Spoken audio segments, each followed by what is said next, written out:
Halo viewer, nama gue Giko Siregar. Jadi sebelah gue ini ada Subaru WRX TS tahun 2025. Di video kali ini gue akan keliling komplek pakai mobil ini. Dan ya sebelum gue nyetir, mungkin gue akan sedikit bahas soal mobil ini, serta mungkin sedikit komentar soal desainnya. Ini bukan video review mobil karena gue belum banyak pengalaman naik mobil yang macam-macam. Dan disclaimer juga, ini bukan mobil gue, kebetulan lagi ada di rumah gue aja gitu. Dan gue iseng bikin konten soal mobil ini.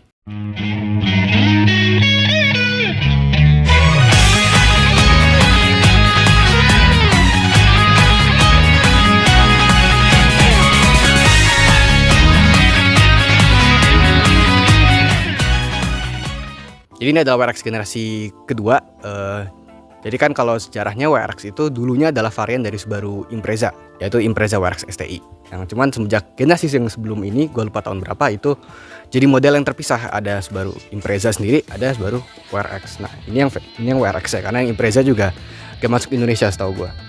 Jadi ini WRX yang paling baru. Dan mungkin kalau sedikit komentarin soal desainnya, menurut gue desainnya cukup evolusioner. Karena sekarang kan trennya kalau mobil-mobil yang temanya crossover itu kan dikasih over fender warna hitam gitu kalau kita lihat. Nah ini dia juga ngikutin tren itu. Di sini ada over fender hitamnya, ada list hitamnya juga cukup banyak di mobil ini. Secara desain gue suka-suka aja. Yang bukan jelek tapi mungkin bukan selera gue itu adalah di bagian belakangnya. Misalkan kita kenal Impreza WRX itu ada spoiler yang lumayan tingginya gitu. Nah, cuma buat yang generasi ini itu dia cuma pakai ducktail. Meskipun belakangan sih keluar varian yang emang dia ada spoiler bawaannya. Ya, itu agak disayangkan aja, jadi kesannya bentuknya jadi kalau orang yang nggak ngerti mobil itu kayak sedan biasa.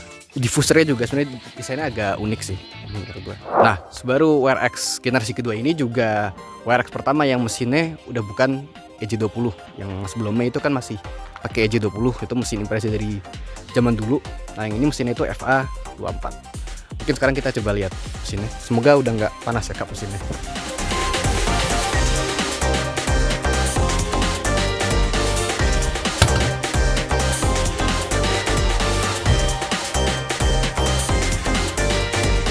Bedanya sama mobil gua ya, yang dimana kalau kita buka mesin tiangnya kita naikin sendiri, ini udah hidrolik dan bermain.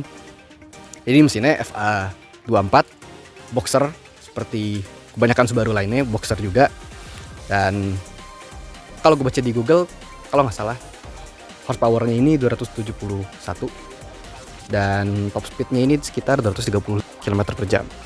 Ya kalau buat daily jalan raya itu sih menurut gue udah cukup kencang ya.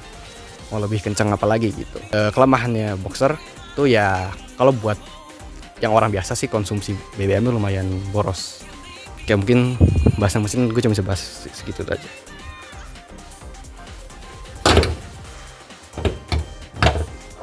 Oke, mungkin segitu aja sih bisa gue omongin dari mobil ini, nggak terlalu banyak juga. Sekarang kita langsung aja coba muter komplek pakai mobil ini.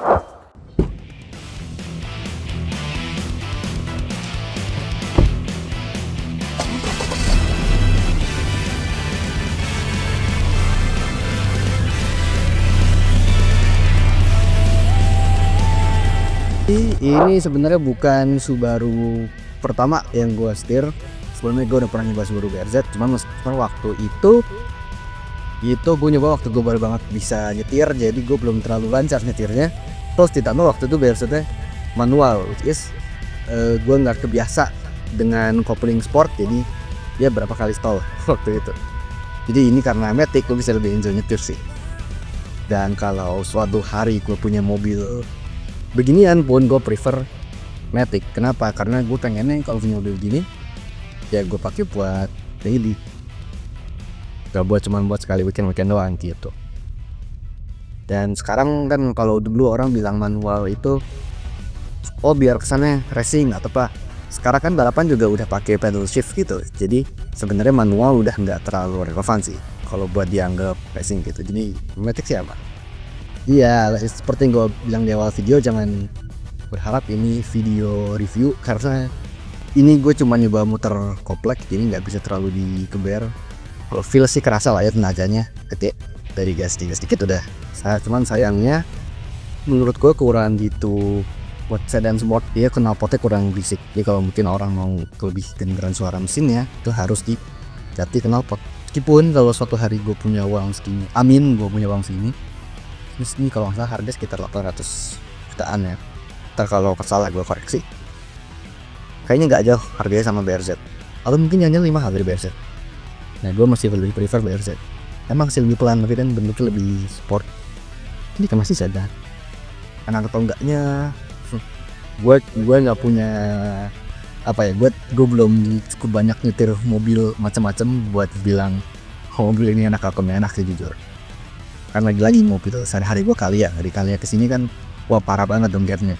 Atau mungkin kalau uang segitu juga, ya kalau harus WRX gue lebih prefer WRX yang Wagon karena lebih unik aja gitu. Dan Wagon itu menurut gue menggabungkan antara mobil mainan dan mobil warga street tinggal gua. Oke. Di sini ada dia ada beberapa mode driving. Ini gue nggak tahu di sini apakah kerasa. Secara gue cuma muter front brake doang. Tapi kalau daily sih enak. Diameternya masih inilah. Diameternya masih sedan soalnya ya, bukan sportster.